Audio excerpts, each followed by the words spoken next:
Comme nous l'avons tous constaté, le pays est bien tenu, malgré les préoccupations sécuritaires de l'ère. Je dirais davantage que la situation sécuritaire du pays est sur contrôle. Au regard de l'intensification dans les tout prochains jours des activités politiques sur le terrain avec l'ouverture attendue de la campagne électorale, je vous engage, Monsieur le gouverneur des régions, à une vigilance accrue et à un sens d'anticipation très élevé.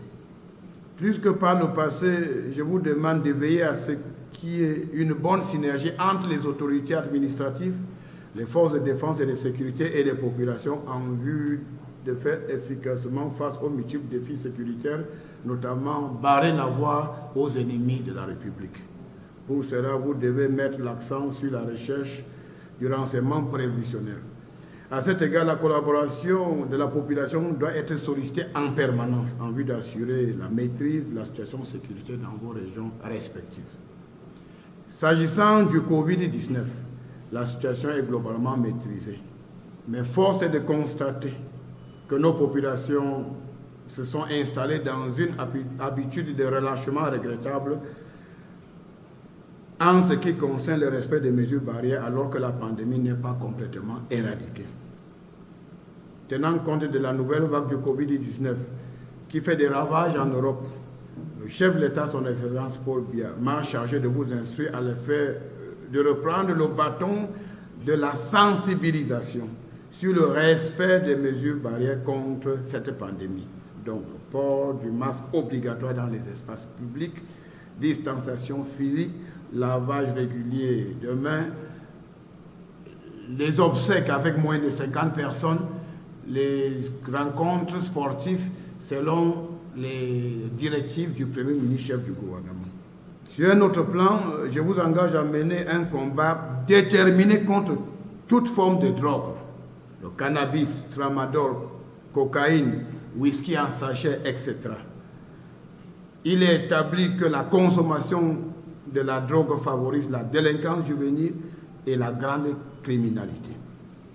Par ailleurs, Monsieur le gouverneur, vous devrez poursuivre sans relâche la lutte contre la détention irrégulière d'armes à feu dans vos circonscriptions administratives respectives.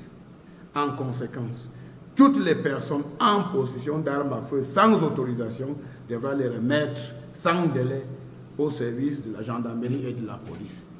Et ceux qui ne le font pas seront considérés comme des bandits de grand chemin et traités comme tels. Dans ce prolongement, vous devez encadrer méticuleusement les activités des partis politiques, car certains politiciens véreux ont signé le pacte avec le diable et ont opté pour des raccourcis antidémocratiques avec des velléités insurrectionnelles déjà bien planifiées. Suivez mon regard. Sur la conduite éclairée de son Excellence Paul Biya, le Cameroun est un État de droit, debout, uni, stable et respecté.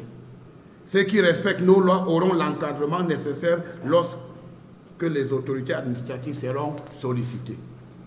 Mais les politiciens véreux qui prennent plaisir à piétiner nos lois dans l'optique de défier l'autorité de l'État, nous trouverons sur leur chemin, car force restera à la loi et le maintien de l'ordre se fera sans la moindre complaisance face aux ennemis de la République.